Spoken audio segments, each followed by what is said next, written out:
What is going on, Hot Take Nation? It is DRW here, and it's a Wednesday, so we have our normal release. Obviously, it's March the 11th, and I mean, to be honest, there's really nothing that I can think of to talk to you about today, Glenn. I mean, have you been watching any of the XFL, or what's going on? I don't watch the XFL at all. I mean, do you think it's a good idea that we have another professional sports franchise playing in front of crowds that are non-existent anymore because of the coronavirus? These seem like the healthiest people in the world. Like, I feel like if they got coronavirus, they could mutate it into something a lot worse. But like, I can't see athletes getting sick. It seems weird. Athletes will get sick. I just don't. I think it'll be like an athlete getting the flu. They'll be okay. Well, I'll tell you, I did. We did a post on the weekend. If you remember, I think it was called like an intelligent conversation about coronavirus. You'll be happy to know I had a skin cancer check today. It was my annual. It was clear. Nice. Yep. Congratulations. Yep. So another year without having to get cut.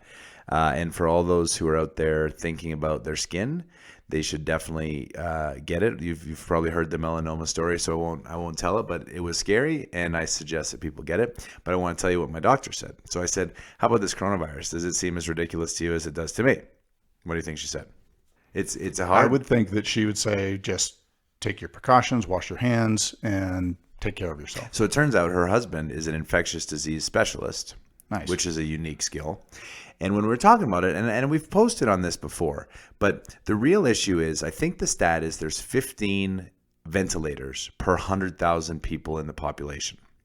And because the infection rate is high, and as she said, more to the point, I mean, people like cough on things. People don't wash their hands very frequently before dinners. Like, they forget how many viruses, they're like on a subway holding the pole, and then they're opening doors with their hands, and their hands are very active, and people touch their face. Mm-hmm. What she said about the masks actually was interesting, is the masks are more about you not touching your own face and making you sick with your dirty hands than they are about the breathing, which I was surprised by. Yeah, I would not expect that at all. I would have thought it would be so that I don't infect you. That's what I thought, but it is apparently not. And so she also said that, I mean, the core issue is, she's like, not everyone's going to get it, but a lot of people are going to get it. It's infectious. Maybe the heat will kill it, maybe not.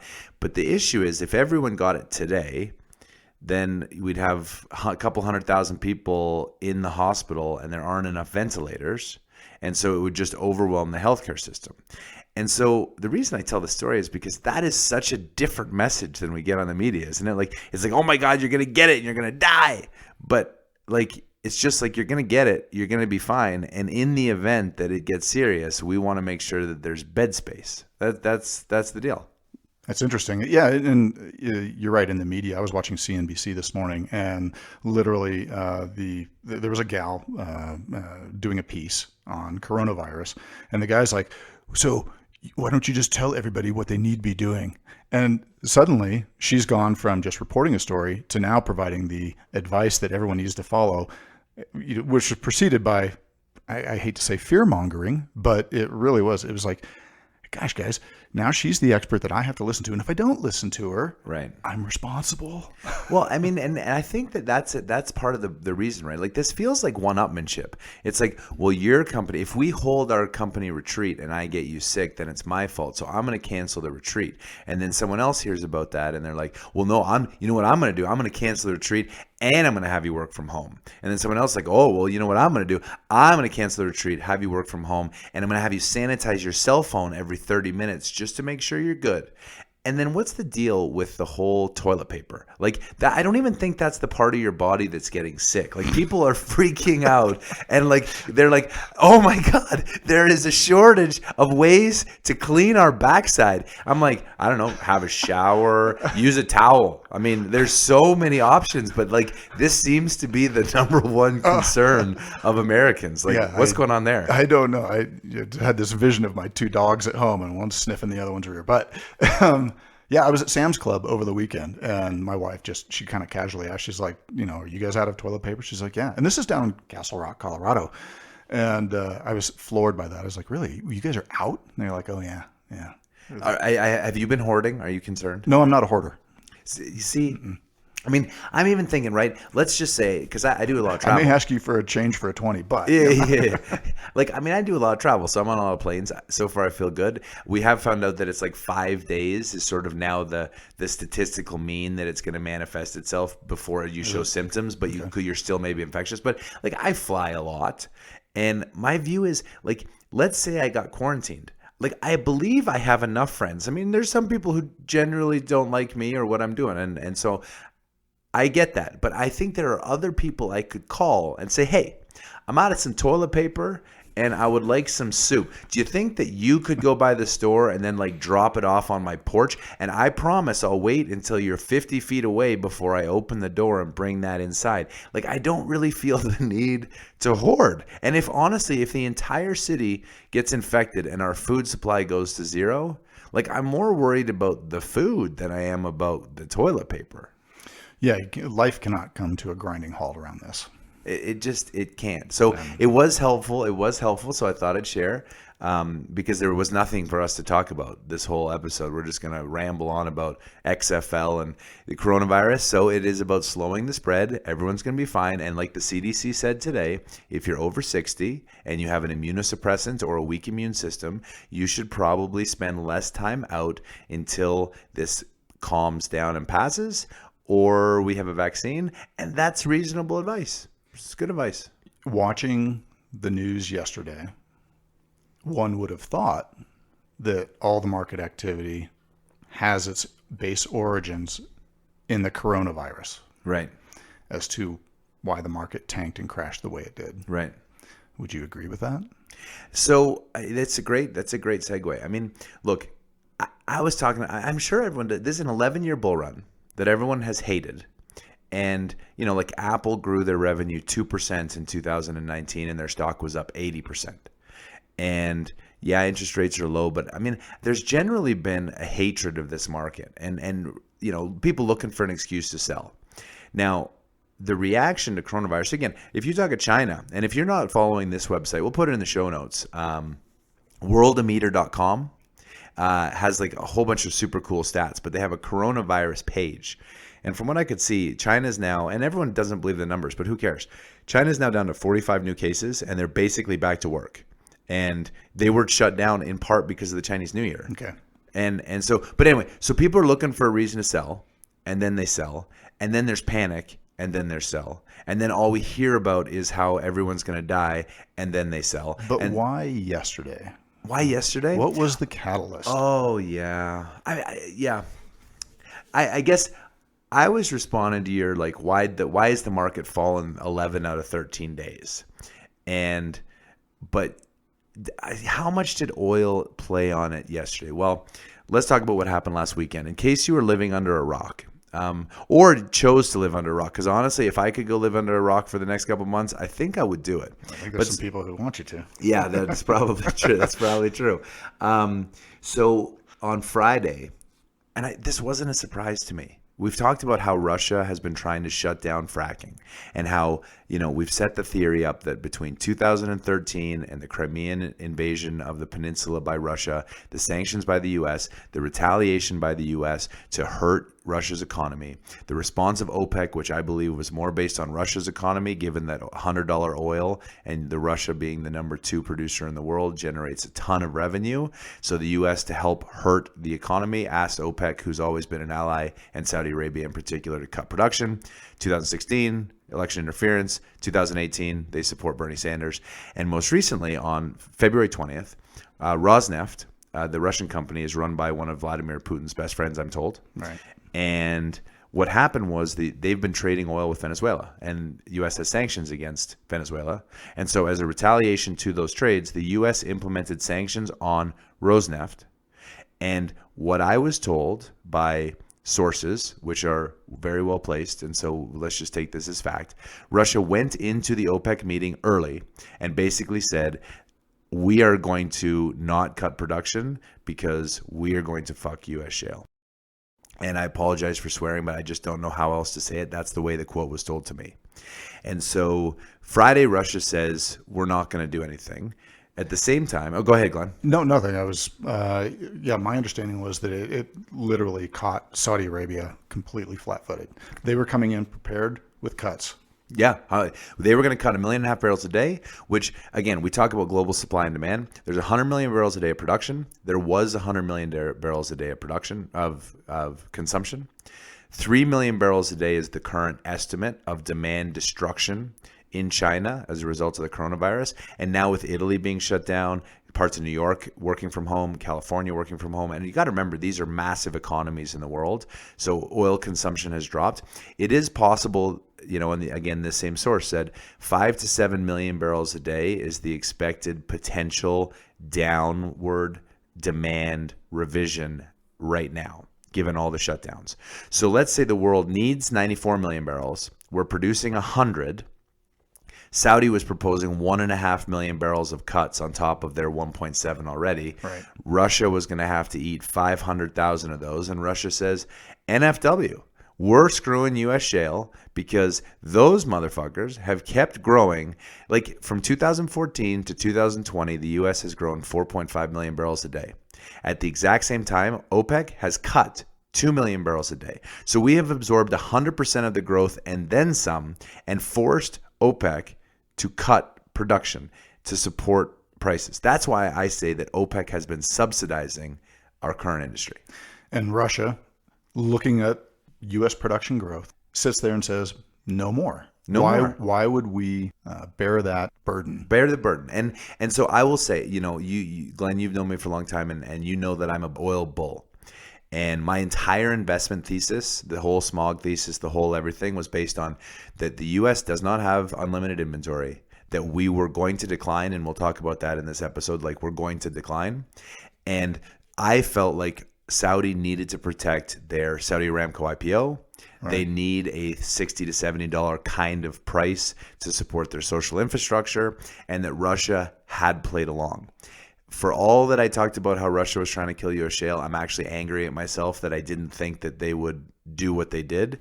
But even though Russia did what they did, oil only traded down to what, 41 or 42 on Friday? Exactly. So were you surprised by Saudi's reaction? So then Saturday, Saudi comes out and says, and apparently the rumor, and again, these are rumors, this is definitely a rumor. Number one fact, MBS had his two cousins arrested on Friday. Yeah, exactly. And if you remember, there was a purge of the Saudi royal family going back about a year, right, Glenn? Mm-hmm. Yeah. About a year, where they were all arrested and put in like the hotel and basically like charged money to like leave the prison. Yeah, exactly. But it was all about consolidating MBS's power. And so I think, depending on the timing of when that happened, they must have had some inclination that something bad was going to happen, and that MBS had to consolidate power because, the Saudi citizens were allowed to borrow money at a very low interest rate to support the IPO they had.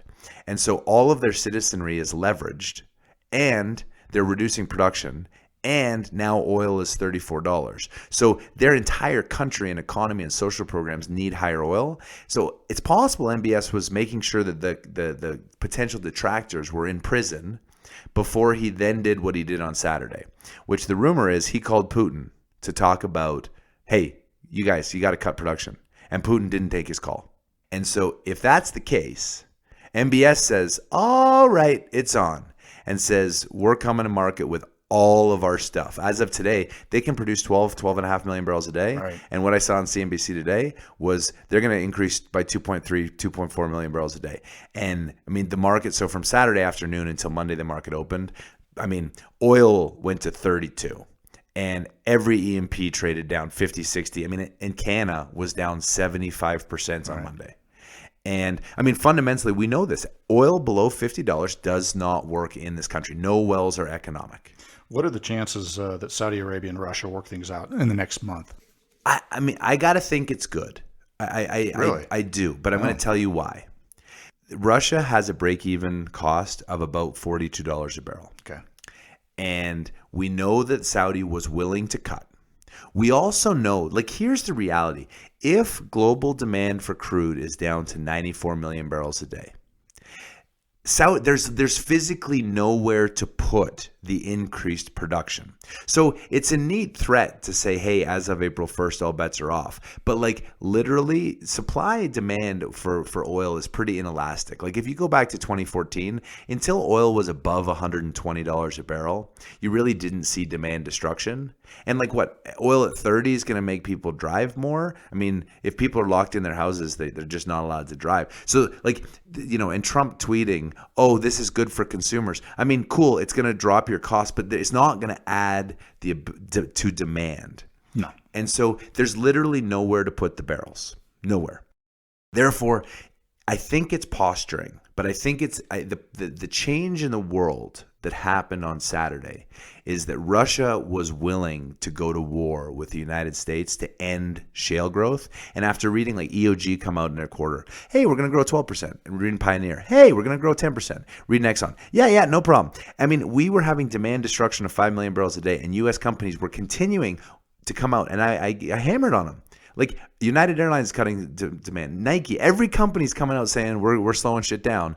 And oil and gas companies in the U.S. were like, no, we don't care. We're going to grow production. And I think Russia had enough. Saudi knows that they've had enough. And so they're saying, you guys are done. That's what I think. So do they need a deal? Yes. There's no place to put the oil. If they continue to posture that they will increase production by April 1st, but then don't actually increase production by April 1st and actually do reduce production. And like, for example, we've seen Diamondback came out, cutting activity, partially. So you're saying that the ultimate goal was to send this message, hey, U.S., cut back your production, because there is no U.S. Minister of Oil Production to call. Right. And so you're feeling that this is just a shot in the nose to say, you guys, you need to cut back your production? Yeah, 100. Okay. And I would go further. And there were some comments on the post today where they're like, oh, this is an antitrust issue with the Department of Justice. Look, there are 100 plus oil and gas companies in the United States alone. This is a global market that we produce 12% of the total global supply, and every company is acting in their own interest. Right. And the reality is, if you are drilling inventory below $50, you are not generating a rate of return. And so, I am saying the U.S. collectively needs to do a thing. That's not an antitrust thing. Our industry doesn't work. So that's my pushback to the antitrusters out there. But the reality is Saudi and Russia can posture because they now have, and I think it changes the world. For how long? They will posture until we see U.S. activity at or close to zero. And I think that that's an important conversation for people. Because, look, number one, we know this. We produce 12.8 million barrels a day. And the EIA report from November to December showed that from November to December, we declined 75,000 barrels a day before the coronavirus. All right. We dropped rig activity and completion activity in December to below 300 frac spreads. And I think November had been running like 350-ish. So November frac spreads lead to December production. December frac spreads lead to January production. And what we saw was we declined from November to December, and the frac spreads in January were still as low as December. So even before coronavirus scare, the U.S. had started the decline that if you go back to the Peak Oil USA series we did in August, right, calling September as the peak, November was going to be the peak of U.S. production anyway. And so now what's happened is we're seeing guys kind of tiptoe in, partially tiptoed in with a couple rigs dropped, a couple frac crews. Diamondback tiptoed in. I expect that these guys are going to make massive changes. Marathon tipped in today with a 500 million reduction. But all of this to say, I think Saudi and Russia need the U.S. to effectively acknowledge without acknowledging that they have subsidized $60 a barrel oil. The world needs $60 barrel oil for these economies and for the U.S. to work. And the only way that happens is if the U.S. declines 3 million barrels a day. So of the 12.8 we produce, 4 million barrels a day came on after January 1st of 2019, which means if we did zero completions for the next year, we would decline that 4 million barrels. If you take 4 million barrels out of the supply demand and take away capital from E&Ps and take away cash flow and have them pay debt down and do all those things, the U.S. will never again be able to exceed 10 or 10 and a half, maybe 11 million barrels a day, but it will take years. And so then Saudi and Russia, who are more cost effective than shale, will fill the gap. The U.S. will have to start importing more oil. The U.S. will decline and prices will go back. And the companies that don't have inventory or were drilling shitty wells are going to go bankrupt. And everyone else will survive. There will be no free cash, no investors, and the industry will just carry on at 9-10 million barrels a day for the next 5 years. And that is what Russia and Saudi want. So for 3 months of pain, they're going to create the world that they want. And we need to accept that that is the world that we should be living in. You mentioned earlier, hey, there's just no place to put these extra barrels. And again, one of the stories on CNBC yesterday was filling back up the SPR. Right. So that's a place to put those barrels as a temporary stopgap for U.S. companies.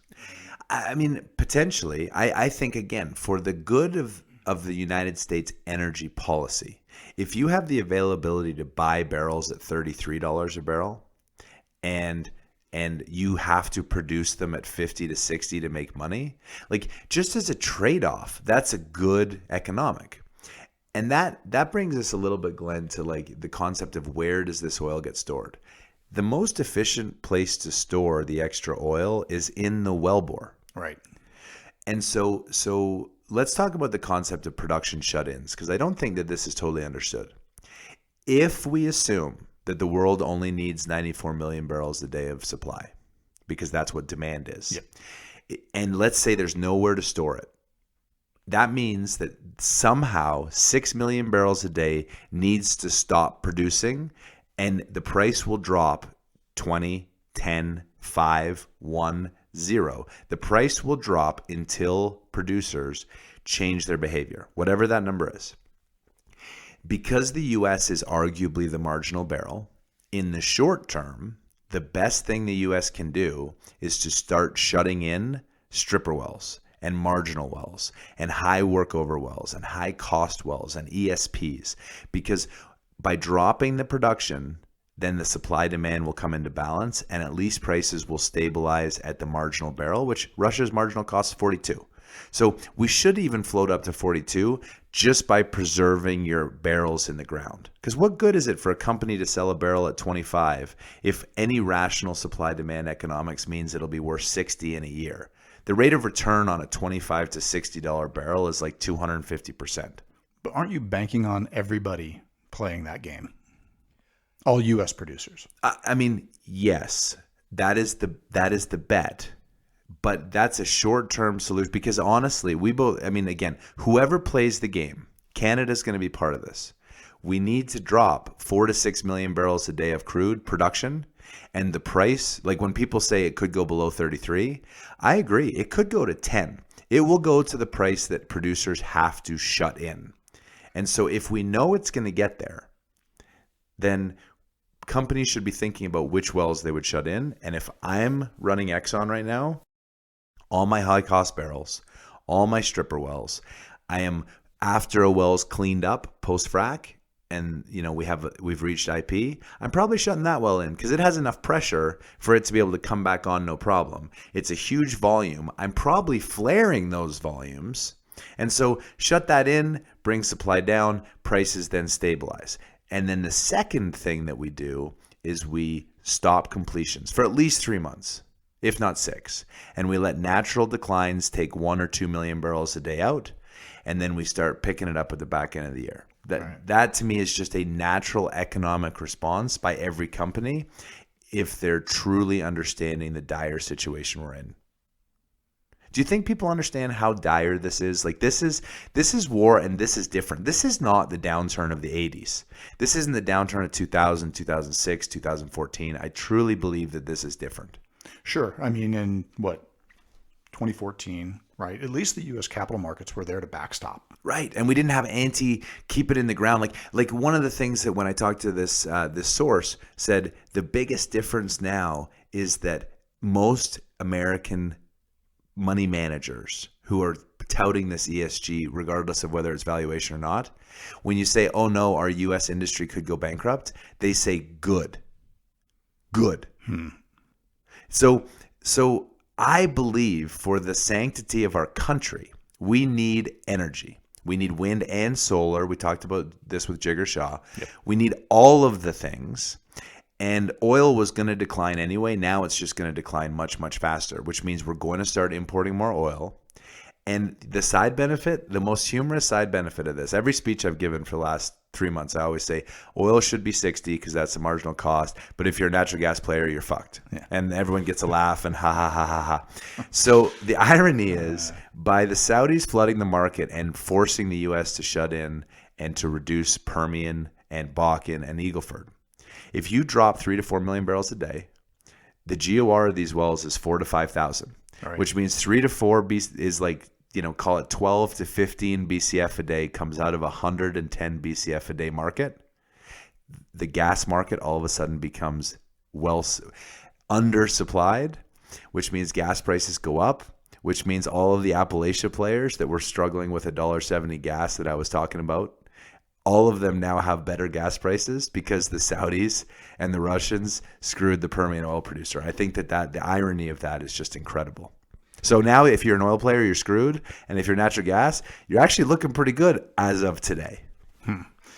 So let's talk a little bit about flaring. Yeah. I think, look, again, I don't buy all the ESG stuff as the reason we don't have investors. What I do buy is that we should be better as an industry. Right. And there is no economic incentive for companies to process natural gas when it's a negative cost or a zero cost. But now we have the benefit and the opportunity of this crisis to selectively shut in the wells that are flaring, to allow infrastructure to come to them, to not oversupply the natural gas world. And as just a good operating practice that when we tell the world what the oil and gas industry has done in the U.S. to reduce emissions, we can tell them we have reduced flaring. We know we need to. We know it's going to be costly to do so.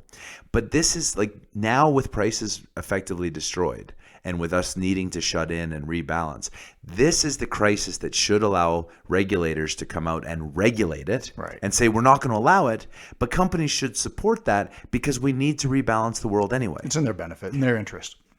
Then it's a great story for investors. It's a great story for supply demand. And this is what we should do. I would go further. Again, people, I'm a socialist Republican. I think that's a party that I am a member of one.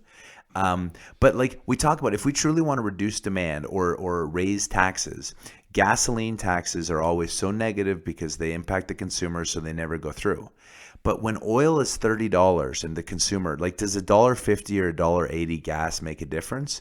Maybe a little bit, but not a ton. If we truly want to reduce demand for gasoline, you should put a gas tax on gasoline federally now while prices are low, so that no one notices it until it goes high, and then you're starting to reduce demand. So if this is truly about climate change and truly about reducing demand for oil, now is the time to regulate out flaring and add a gasoline tax. Those are negative comments, but just that's the way the world is going. Is like Europe has double the gasoline taxes, triple the gasoline taxes that we have in the US.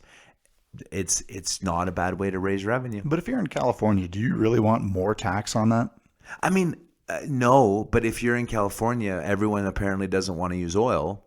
And so if we raise the cost of gasoline, which reduces the demand, then that presumably pushes people to an alternate energy, which I'm not saying is good, bad, or indifferent, but if the behavior we truly want is to reduce CO2, and all the politicians are talking about it and all the left is talking about it, now is the time for us to bipartisanly come together to make small policy changes that are impactful. But coming back to flaring, look, if there's someone that wants to come onto the podcast and tell us why flaring is a good idea, that isn't because it's expensive to deal with, I will have you on and we'll have a conversation. But I think if you were to ask the employee, 95%, I'd say 100%, but a large number of people, is flaring the resource a good idea for our country, for the environment under any circumstances? What do you think people say? Generally, they would say, no, there's no need for that. Or they don't understand the issue. Okay, and in both of those cases, the companies that should lead us, the Exxons, the Chevrons, the Oxys, as part of their capital announcements that they're coming out with now, which will continue, they should come out and say, and by the way, we are moving to a zero flare goal. So we are proactively shutting in our wells that we flare to help reduce emissions in this time. And that's just the right thing to do. And our leaders, our CEOs, now I've dogged them for executive compensation, and I mean That's lot of next on my list. Yeah. Okay, well then I'll let you get there. But we just have to do the right thing, and we have to show stewardship and leadership of the resource, and show that we're paying attention. Because the last 6 years, U.S. companies have been growing 10 to 12% a year of oil into a global demand that is growing 1%. And so we brought this on ourselves, and I don't want to say I told you so. I've had a lot of texts being like, David, you should be happier. You've been calling this since November. I thought you were a kook when you started saying shut down rigs, shut down production. We don't need to grow. It turns out you're right. But what I hate is the disorderly way that companies are now being destroyed.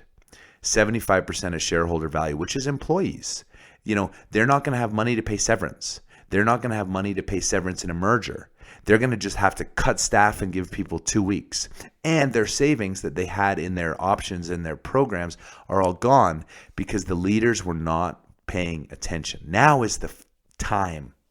I was on LinkedIn, and there was some commentary to a reaction to something you had posted, where I think the person fundamentally misunderstood your position around executive compensation. I think he felt that you were advocating rewarding, I guess, of executive management at the expense of the employees. And I think it's just the opposite for you. Absolutely. And I didn't, I thought this might be an opportunity for you to clarify that for anybody who might yet still be confused. Look, I've said this before. This was my private equity view. I did not ask my team to invest capital because I was the one making the strategic decision. And if I wasn't making the strategic decision, I too would not want to invest capital in that business because I am not the captain of the ship. And so my executive compensation views is senior executives who are steering the ship and the board should be paid in equity primarily so that their interests are truly aligned. And so I will say, for those, even if they were paid 60 or 70% in stock, when I said it should be 95, a lot of them lost 99% of their wealth in the last year. I think that's good. They deserve it. My employee comment is that the employees need to have the benefit of the support of their company and be rewarded for their loyalty and for their talent and for their experience. And so we know that one of the largest cash expenses of an oil and gas company is SG&A. Yeah. So companies now have a choice. They can either lay off half their company, lose those people forever, send them to unemployment, and leave the other half. It may be a good decision, maybe a bad decision. I'm assuming everyone's cut down to the bone now, so you're basically losing half your top performers. Or you can cut everyone's salary a proportion. And I would even say, like, if you're a secretary making, or an admin making some low amount versus a, senior exec making $1 million a year cash, you could probably do different. But nonetheless, if everyone took a proportional share, knowing that this is a 6 month to a year before the markets rebalance, we can save our employees, we can save our talent, we can do the right thing for people, and we can earn the respect of like the United States for the way we're going about this. And this includes OFS people, by the way. Yeah, I'm reminded, I guess, of Lee Iacocca, right? And now we know he's not oil and gas car guy. But when he took over Chrysler, he literally, if you haven't read his autobiography, he's like, look, boys, I got a gun to your head. You have to cut back on what your expectations are for compensation. And by way of a leadership example, he took his salary down to $1. Yeah. And I just don't know. I see a lot of that out there in this industry today following that example, except I will say that I think it's Chris Wright over at Liberty Oilfield Services. I think during the downturn of 15, 16, I believe he and his management team took significant pay cuts. As I recall, I think I recall seeing a podcast on that. Yeah, and look, Chris is one, I think, a great example of someone who has always put the employees first.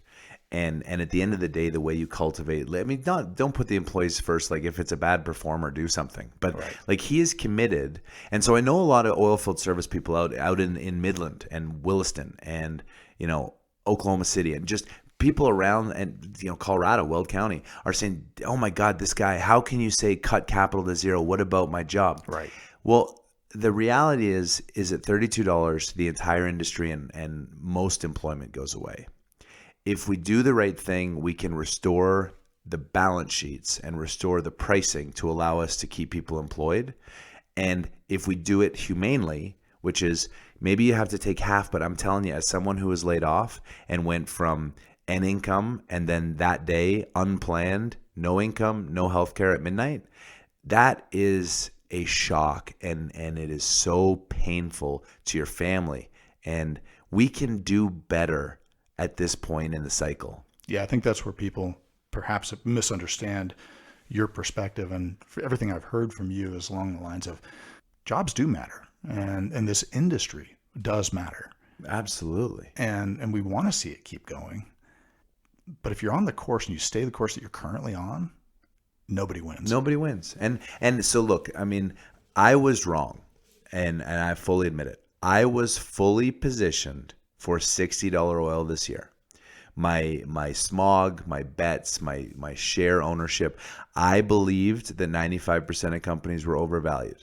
I believed that on a relative valuation basis, there were some companies that made sense and that I would buy given we needed consolidation and G&A rationalization. I did not envision a $32 price as even forecast coronavirus? Well, coronavirus is like for sure the one, but the Russians using the demand destruction as the opportunity to kick the U.S. shale industry in the face. If I was Russian, support from Saudi, and let's be honest, if I were in those shoes playing strategically, I would be doing exactly the same thing. But I understand that in the grand scheme of my own personal economy, it's like a chess move, right? When you do the gamut and you give up your queen to put them in checkmate. But like they made a move and we know the way this ends, which is we are the highest cost barrel in the world. Right. And so we know checkmate is coming. So we can either like go gracefully and survive and get a consolation match or something, or we can fucking flip the board, throw the pieces and kill everybody. And so I just know that strategically they are messaging and we have only one choice, and that is to message back, we hear you, we're sorry, and we're going to go fix the shit that we were doing. And in so doing, natural gas players are going to get a benefit because associated gas is not going to be competing with them. Environmentalists are going to get a benefit because flaring will be reduced.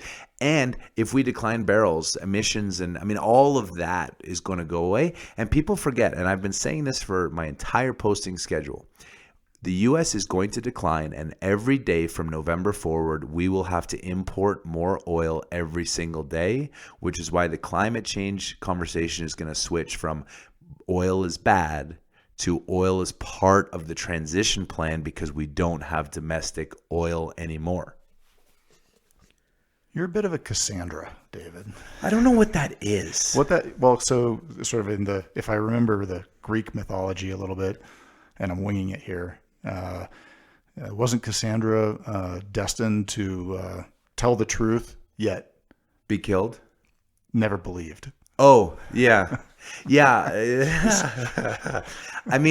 So everything you've been saying, right? And everyone's like, oh, you're an idiot. You don't should do it. But you're like, no, all these things you've been talking about for the past 17 months. 17 months. And before that. But yeah, if we were at 11.8 million barrels a day, as I suggested last November, and stayed flat and cut rigs and paid off balance sheets, in a year, we've produced 365 million barrels more than we should have. That 365 million barrels is storage space that we have filled up that we didn't need to fill up. And again, I mean, to me, the final straw, if I'm like Russian, I'm sitting there going, what do you mean EOG doing this 12% growth? I mean, are you fucking kidding me? I have been cutting for years and you're fucking giving And of course they're doing what they're doing. That's a terrible. It's a horrible accent, but it doesn't matter. But that's what they're doing. I don't even want to try a Saudi accent, but I have like some sort of angry boxing Russian Drago versus Rocky accent there. That's what that was. You do have to sit there and wonder if those guys are looking across the table going, why on earth would I cut production if these guys are going to continue to grow? 100. So that's it. That's what they're doing. So the way this plays out now, going forward, and you've been talking about this there. I mean, everyone's been talking about consolidation. Yeah. So what does that picture look like? So on the one side, Chad from Staten Island, Chad from Rhode Island, I forgot. Get your islands right. Yeah, I got to get my islands right. Chad from Rhode Island says, companies don't want to do mergers in an unstable price environment. And I get that. But at the same time, if you're using 100% equity, this is a relative performance game. And, if you look at the sheets, between 16 and 25% of the free cash flow of last year's cash flow at higher prices is spent towards SG&A. That's just the reality. Okay. That is real cash. And you are spending that cash while your cash flow is dropped because oil is going to be in April. The interesting thing is we have not sold a barrel yet for $33 or $34 because the futures are trading April barrels. Right. And so there's still some time that those could change, but we're selling March barrels. And but because of the SG&A, pick any price. Think of use your last 180-day average. So in any situation where you're going to have where people are going to say, look, you sit there and you talk about, hey, I'm worried about the employees, I'm worried about your staff. But in any situation where you're having a merger, people are going to be, there's going to be washout. Yes. But, so how do you reconcile this? So there was always going to be washout because we were overcapitalized from a G&A perspective in a non-growth stable way. Okay. Now, what I've always advocated for was if companies had merged in 2019, when I suggested they do, their stocks would be, as it turns out, 80 to 100% higher than they are. No, actually, they're down 80 or 100%, which means that they would be 400 to 500% higher, and they would have had the free cash flow to pay their separated employees a reasonable transition amount of money. And that's really the real tragedy of this situation right now is they're not in that position, right, to be able to even give separation agreements, right? Right. Or any type of healthcare over a certain period of time. And again, like if you're burning cash, I would love to keep everyone employed. I really would. And I'm saying that we know now companies are going to need to do a reduction in force, and I'm proposing they do a reduction in salary instead of in force. Yeah. However, in the next 3 to 5 years, I've said this in every speech, I was of the belief that there would be 10 large publicly traded companies, and that would be it. And therefore, staff was always going to be lost. And you hit the nail on the head. If I'm an employee with $50,000 of employee stock that I've had for years, and I've been watching every year it's fallen, well, now it's worth effectively zero. So not only am I losing my income, but I'm losing my savings and the options because we were too bullheaded to look at what was going on. I mean, I see it. Everyone sees it. Well, now everyone sees it because of the hot take of the day. But yeah, I mean, we had a better way. So yes, that's how I reconcile it is yes, jobs will be lost in mergers, but all of the jobs, all of the jobs will be lost if we just don't react to this crisis. Yeah. For myself, I've been in that position back in 2015 when, Triangle went away. It's the same thing, right? Triangle. I forgot that's where you were. And, all of a sudden you're like, oh, okay, well, there went all my stock. There went my job. There went my healthcare. Yeah. And, I think I was lucky I got out of there with like a month's worth of health care. Right. Right. It's painful. Yeah.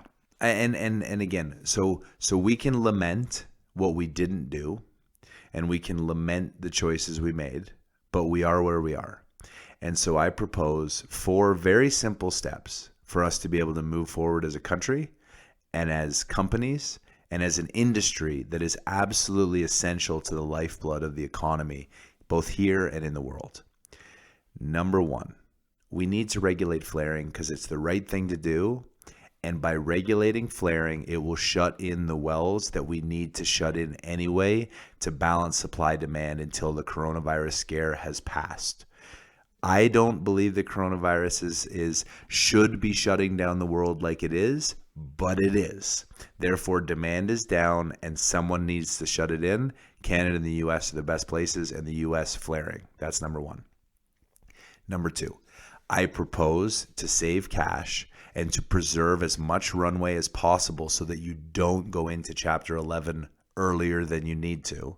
You're buying time. And the best way to do that is a reduction in salaries, not a reduction in force. Because if we lay people off, there's already enough people on the street. Yeah, exactly. There's just not going to be jobs to come back to. We're going to lose those people forever. You don't want to lose that institutional knowledge, that industry knowledge. So reduce salaries. And I think that's the best way to go. Number 3. Companies have tiptoed because I think they're nervous, and appropriately so. And I got some feedback from a friend on Sunday when I'm like, the world's changed. And the market hadn't even opened yet. The oil hadn't opened. I'm like, no, you don't understand. The risk of Saudi and Russia doing this that could drive oil down to 32 in a day means that investing, assuming oil will be 60, is like a totally different scenario. And so companies are like, well, I just want to see how this plays out and da-da-da-da-da. Right. It's like, guys, you've been seeing how this plays out for 18 months and you have not made the right decision. You've been seeing how this plays out since 2014 and you haven't made the right decision. You now have 3 weeks before April 1st to actually make the right decision. And the right decision is oil must decline. Capital, like, think about this. If I spend $5 million on a completion, and at current prices, how long do you think that it would take for me to get my money back? 3 years? So if it's going to take me 3 years to get that $5 million back, that means that I don't even see an extra dollar until 2023. I could take that $5 million and pay interest and pay down debt. Sure.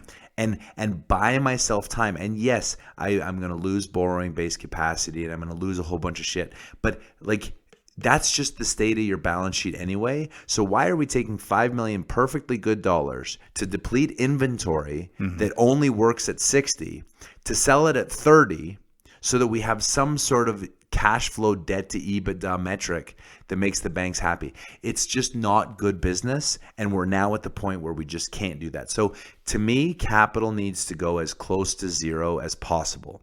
Now, some people will continue drilling because they have continuous drilling clauses. I believe prices will rebound sometime. So maybe we build DUC inventory. But if you don't need to drill a well, you should not drill it. And you should absolutely not complete any wells right now. You just should not do it. So that's number 3. And number 4 is, let's remember that if your stock used to be 40 and today is 10, and the company that in a year ago you had talked about merging with, but for ego reasons or comp reasons or stupid reasons, you didn't. And they used to be 10 and now they're 250.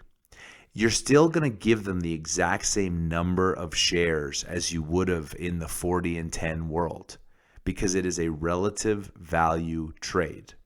So the only thing you need to be worried about is, does the combined balance sheet and the combined maturities give you more runway and a lower cost of capital than the alternative, assuming also that you will do some layoffs because you're going to have to. And so the mergers that should have happened 3 weeks ago when the world was normal, and the mergers that should happen today when the world is not normal, are exactly the same.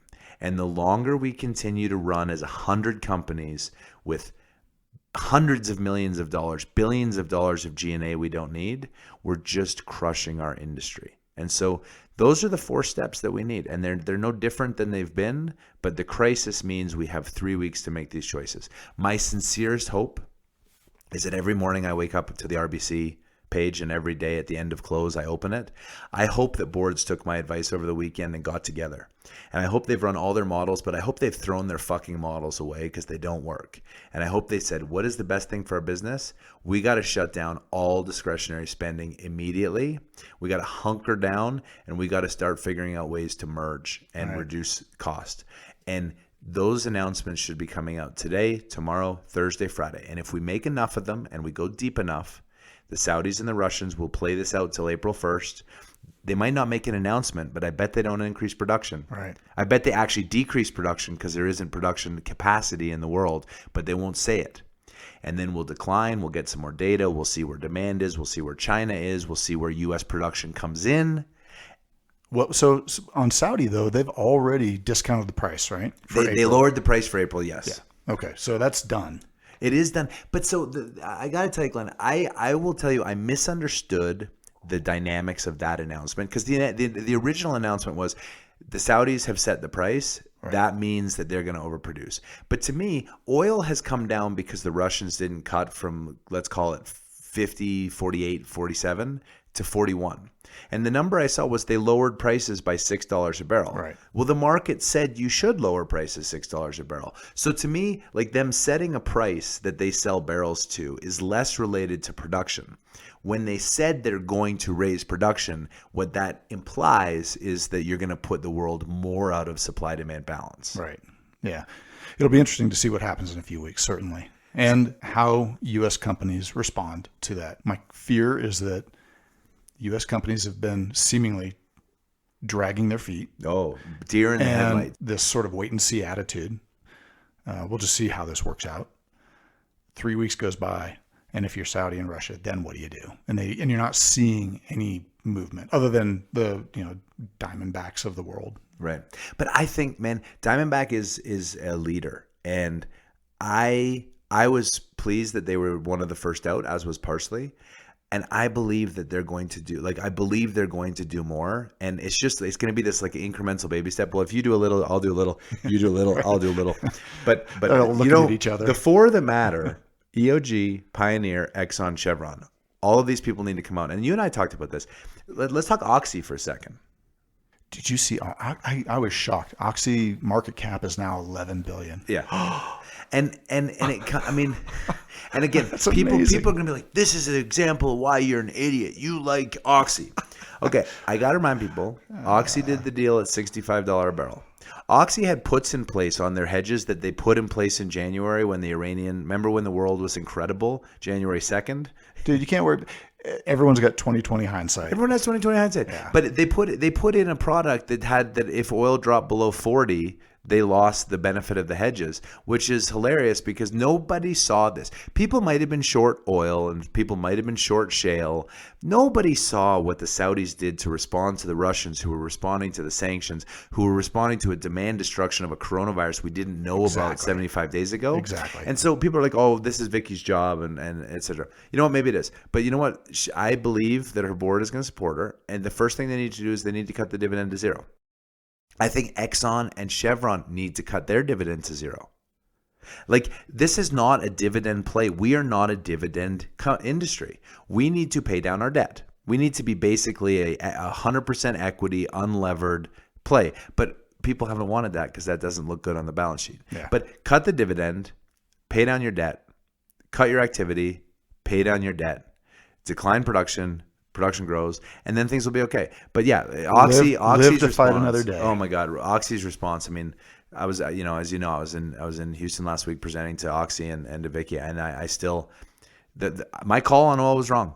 I thought oil was going to be 60. It's 32. I've lost a lot of money. But I'm holding those stocks, and it's not investment advice because I just don't think like it could go to zero. But in order for it to go to zero, the entire industry has to just go away in the U.S. And I believe there will be a rebound. I'm not buying more, zero chance. But with my positioning, I was positioned for $60 oil. I believe we will get back there, and I trust that CEOs will do the right thing to message to Saudi and Russia right now that we hear you, we're sorry, Yes, we're going to decline. Yes, prices can go back up. Yes, we won't ever do this again. We were bad boys. We're really sorry. And thank you for making natural gas a lot more viable in this country, which has great CO2 emission profile, and it's going to be good for the world anyway. So win-win. Thank you, Russia, Saudi. Let's go have some drinks. Does that sound good? Da. Okay, well that's it for this episode. We do have a tremendous number of episodes in the backlog, which I'm really happy about. We have a bankruptcy discussion. We have a discussion with Koga. We have a discussion with an oil bear who's been calling this generally without the coronavirus since kind of November when he and I were on Bloomberg together.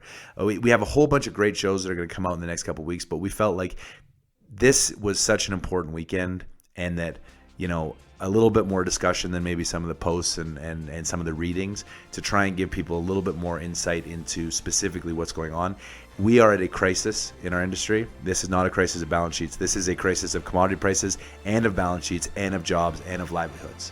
So until next time, most importantly, always be safe, be good. Thanks for joining us. Have a great day. Bye for now.